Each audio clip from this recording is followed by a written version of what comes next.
Call of the Crocodile, as the cover will tell you, is a horror novel written by F. Gardner, a relatively new author to the literary scene. The book is one of several written by Gardner, each loosely interconnected to one another. What's nice about the Horror's Call series is that you can pick up any of these books in your preferred order.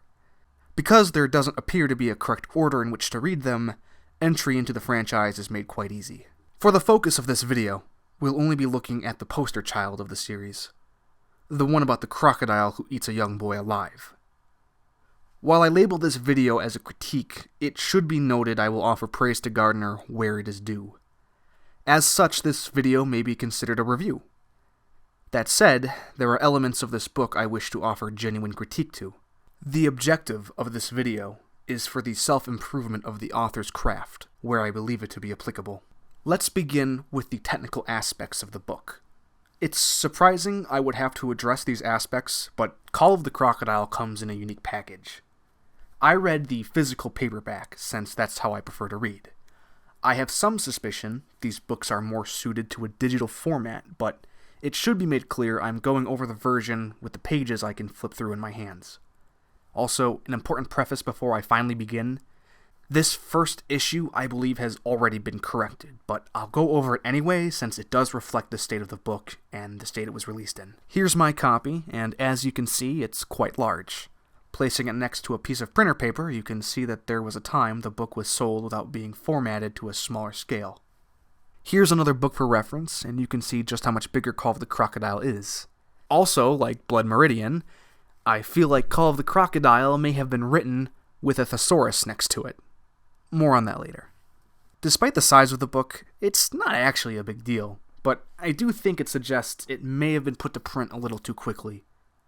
More time in the oven might have considered scale, but it was probably trial and error for Gardner since these are his first books, and it seems he handled publishing on his own. Again, I've been told Gardner has already corrected the scale, and if he hasn't, then it's only an easy fix away from being resolved. I would like to think I have a collector's item, and that there was only a limited window of time to get the larger scale copies. Now, while it's only petty to point out the size of the book, this next issue might be the one I'm most passionate about. Imagine my shock when I first opened the cover of the book, and I'm immediately greeted by Chapter 1. That's it. It's the very first page. Some might say you're jumping right into the story, but look more closely. At the time I obtained my copy, there were no page numbers in the book. So imagine my pain upon seeing there's no table of contents with no numbered pages to pick through the book. I don't really care about forewords. They're not integral to the story, but a table of contents really was needed here. When I first opened this book, I would have liked to have seen the title page, flip that to see chapters and their corresponding pages, and then Chapter 1. Again, having used a physical copy, this probably wasn't an issue for anyone using the digital version because I assume you can either jump to chapters with links, and if not, then you can search for chapters with little typing. In the future, I would hope to at least see a table of contents added, or at least provided in subsequent works, and maybe a note reading in dedication to the crocodiles. But in all seriousness, these changes would make the read a little more easy for reference, and give the book an added layer of professionalism. If it's true the newer books already incorporate page numbers, then that's promising to hear. And lastly, on the technical topic, I noticed in my copy that certain paragraphs weren't indented. I don't know if the book translated weirdly when it was processed for publication. That could be the case. Maybe just a glitch. Could be that Gardner just somehow forgot to indent a few paragraphs. That could also be possible, but I would assume he would have noticed. They're very easy to notice. For all I know, Gardner could have left these paragraphs like this to plant a coded message. I wouldn't put it past him. Regardless of the reason, I thought it was really strange when I came across these missing indents. Sort of just takes me out of the reading when I see them. All Gardner would have to do is go back into his files and hit his tab key. And again, this could be a reflection of the book just being a little bit too rushed for publication. So those are the technical aspects that needed tweaking when the book first came out. They're what I would call out the most, and at the same time, they're not actually that problematic. That's because these issues don't touch the writing, which is where we'll move to next. Here's where I'll give Gardner his due. Some writers create masterpieces, but they're difficult to read. Blood Meridian by Cormac McCarthy, in my own opinion, is a great book, but you'll have to get used to his omission of quotation marks and long descriptions of the landscape, which may filter out those with low attention spans or low pain thresholds. As I joked earlier, you may also want a thesaurus by you to uncover esoteric wording thrown in for the sake of just being esoteric. Other books are very easy to read because of simpler wording or conventional storytelling. You can think of big names like Stephen King or J.K. Rowling, two writers who might actually be in the story of Call of the Crocodile. I'll explain that later. Books like Misery and Harry Potter are what I would describe as readable. F. Gardner is a readable author. His writing flows quite smoothly. When he writes, he typically is conveying necessary information. Think of Chekhov's gun. You're only getting information that is important and will come up again later on. When you're reading Call of the Crocodile, you can quickly burn through pages of information without any struggle. The only issue to the contrary is sometimes Gardner will insert an uncommon word into the mix. I feel this is done to create a sense of sophistication to the writing, but I find it obstructive. For example, words like cacophony, tempestuous, and eclectic could have been substituted for simpler words. I fell under the impression that longer or spicier uncommon words were occasionally thrown in to add flavor. The problem with this is once I noticed this pattern, I became too conscious of what I perceived the author to be doing rather than just absorbing the words itself. If I'm thinking about the writing process and not the writing itself, then I've been taken out of it. Of course, this one is very likely just my own bias and experience reading it. If any of my criticisms should be written off as being overly subjective, I accept this is the one. A more strange thing to look at in Gardner's writing is the use of concepts and how he has the narrator explain them to the reader. There are numerous times, and I would argue earlier on, the narrator suddenly talks about an idea before it's allowed to become a point or a theme within the story. For example, in Chapter 4, the word behemoth is used to describe the grandmother's house being large. After the word is used, the subsequent paragraphs read as follows. Behemoth. The origin of the word is biblical, from the book of Job. Most people would assume Genesis was the oldest book in the Old Testament.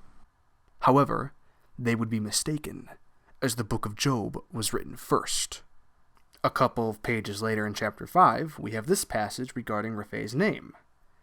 The real origin of his name was biblical. Raphael was one of the angels who helped Michael the archangel defeat Satan in the Bible. These asides are weird to be handed like textbook definitions, but they are relevant. A really important example of this occurs early on in Chapter 2. The narrator, in explaining Joe's feelings, takes a leap off of the use of the word infernal. Out of nowhere, the narrator begins to discuss Dante's Divine Comedy and explains Purgatorio and Paradiso before contextualizing what these concepts would mean to Joe. Later on, we'll see 3 chapters titled off of concepts from the Divine Comedy, showing that these sudden explanations serve a purpose. Again, it's weird how they're introduced. Instead of having the narrator go on to explain Valhalla, Ouroboros, and Captain Hook's fear of ticking clocks directly to the reader, I believe it would have been more fruitful if these concepts were introduced in conversation between characters. Or maybe the narrator explains how a character has a history to these concepts. For instance, maybe Joe's Bible teacher put the fear of God in him when explaining what a behemoth was. This would give Joe a reason to feel unnerved anytime the word popped up in his mind. Or better yet, maybe Raphael can think about how he preferred the biblical origin of his name despite his shaken faith.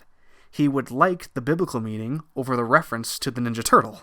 There are already instances of concepts being introduced during conversation, so I think it would have been better if that was the norm. And it may have been helpful to hold out on discussing Dante's Divine Comedy in regards to Joe's feelings when shortly after we find out his son Raphael has been reading it in school. There could have been a moment where Raphael is the one thinking about the terms in the book and attributing them to his own feelings, or maybe his father when he sees him. just seems a bit tidier. Also, if we'll humor crazy theories, which I think is fine for this book, I'll address a possible explanation as to why certain concepts are spoon-fed to the reader. It could be the case that, because the first half of the book is a work of fiction within fiction, all these themes and concepts might have been written in like this intentionally by the kids trying to ritualistically summon a tulpa, which, if you didn't know, is the actual plot of Call of the Crocodile. They are quite literally spoon-feeding their creations. However, even if that were the case, it still would have been better to introduce and explain concepts involving the characters, instead of just directly writing them out. On that note, let's discuss one area for improvement regarding some of the characters. To keep it short, the book features a number of children, and sometimes when they talk, you'll notice their language comes off a bit too mature for their age. That's it. Specifically, the conversation with Joe and his son Jimmy in the car ride comes to mind. When reading it over, it just sounds like the character is older than his age. The kid that sounds most like a kid in the book would be the character of Mark, who was introduced in the second half. This is mostly because he's a lot more aggressive than any other kids in the book. He's more skeptical than his friend Pete and is willing to challenge him. He honestly reads like a normal kid. We could possibly excuse the mature language of the children in the first half of the book as being intentional. This would be because they're explained to have been designed as nice. But because it's also stated that Pete is a good writer, we should be able to expect kids around his own age to speak more appropriately. One last area of criticism would be Gardner's use of commas, which is usually the first thing people jump to when criticizing his writing. This is due to commas appearing in places they're not supposed to. While these will be noticed when reading, I personally didn't find them to hinder my reading. This could be because I'm fond of passive speech and I'm used to seeing commas breaking up the middle of sentences, but I don't have any real issue with Gardner using a few extra commas to add emphasis to areas of his writing. If anything, my only problem with Gardner and commas is that he doesn't use them when quoting characters. If he started adding commas at the end of characters speaking and their quotation marks, I would be happy for that change. McCarthy never bothered with quotation marks. If Gardner wants to play with commas, I don't really care. Good writing is allowed to make its own rules, and Call of the Crocodile wasn't hurt by arbitrary comma use. Another thing I can think to pick at would actually regard characters speaking. This might just be my own preference again, but I prefer it when every time a character speaks, they get their own paragraph. I always thought it was messy when one paragraph is shared by two characters speaking. It just risks confusing who's speaking. Could Call of the Crocodile benefited if every time a character spoke they got their own line? I think so. Conversations would be made a little bit more clear. Just a marginal improvement to consider.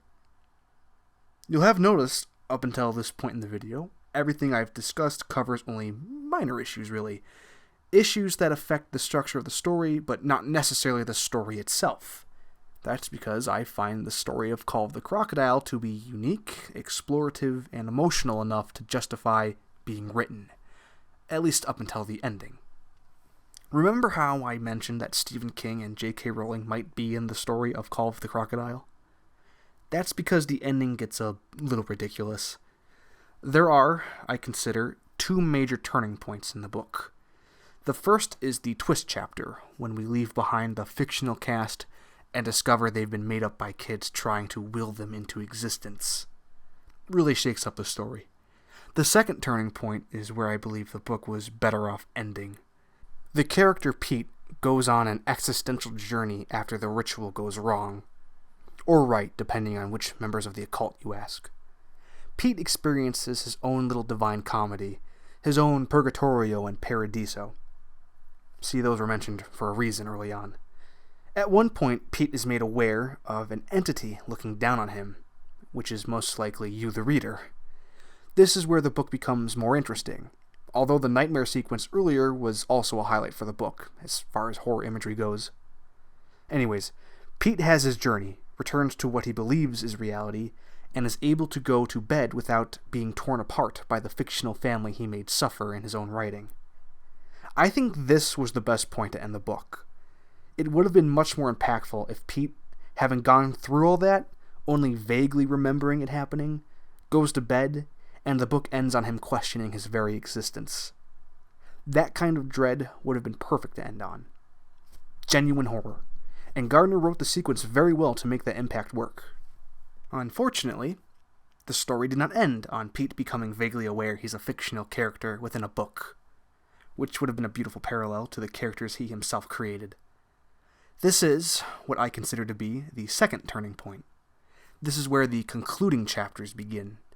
And sadly, I was either filtered by what Gardner was going for, or the last 4 chapters just got a little absurd. The story continues when Dracula's castle is transported to the city of Chicago. The entire structure is moved from Romania across the ocean and turned into an amusement park in Chicago, and it's quite literally made to be a tourist trap. The people behind moving the castle are actually members of a cult, which became aware of Pete's experiment. They believe that his writing can alter reality, and they effectively want to create the basilisk from the basilisk theory. My apologies if I'm introducing that term to you. The cult opens a curtain like they're on The Price is Right, and behind it we discover they've kidnapped 2 famous writers. One is described as having written for decades, and the other an author of fantasy novels. They're not named, but I imagine them to be king and rolling. I doubt George R.R. Martin was one of them because in the next scene they're running. Pete was able to burn the castle down, which the cultists were preparing to do as a sacrifice. And there's actually a very good part here that reflects the very opening. Essentially, what is the aspiration of the crocodile swipes at Pete as he's running, which is a reflection of the very opening where Pete shoots at a monster at an arcade game. This can be considered Pete's ability to write reality, but I was more so impressed by Gardner tying his opening to the ending. There's a lot of that kind of consideration in the book. Still, we're left with a happy ending. Pete's at home. He may or may not be reading Call of the Crocodile itself. That was at least my interpretation. There's a lot of meta-ness going on. The last 4 chapters go off the walls, and while I think some people appreciate the chaos of it all, I was much more partial to seeing the book end after Pete's existential journey. And since I've gone over the ending here, we can end the video highlighting Gardner's creativity, which is why I believe he is a name worth keeping an eye on. Gardner appears to be able to take different urban legends and paranormal concepts and create something new. My understanding of tulpas is that they're effectively autonomous, imaginary friends people can make from concentrating hard enough on them. I've also encountered ideas on the internet about people thinking it possible to will entities into existence if they essentially scare themselves enough into thinking they're real.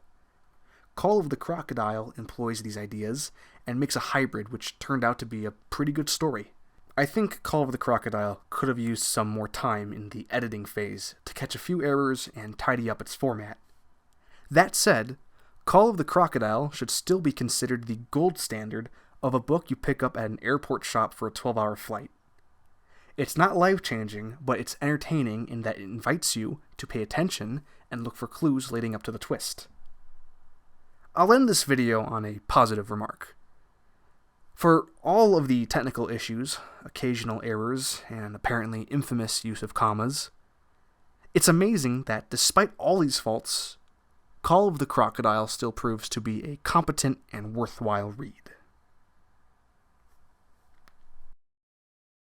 Good writing is allowed to make its own rules, and Call of the Crocodile was... Oh my god. Who dares message me?